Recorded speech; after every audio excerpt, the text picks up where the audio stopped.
42,000 था। मेरे इसी तरह मेरे एमएलए उमर अशरफ खान वो 9,000 की लीड से जीते। मेरे पास ये फॉर्म 45 सारे टोटल मुकम्मल है।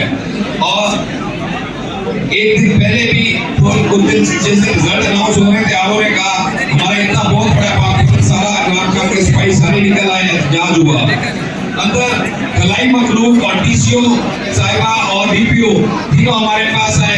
एक ही बात पे रट थी कि आप अपनी एफिलिएशन चेंज करके रिकॉर्डेड करवा लें, तो हम तो नोटिफिकेशन कर देते हैं। लेकिन हमने एक ही कहा कि हमारा जीना मरना खट के साथ है, हम पीटीए के साथ रहेंगे।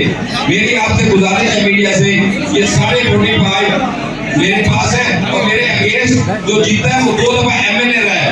इखलाकी तौर पर उनको गैरत करनी चाहिए, शर्म करनी चाहिए।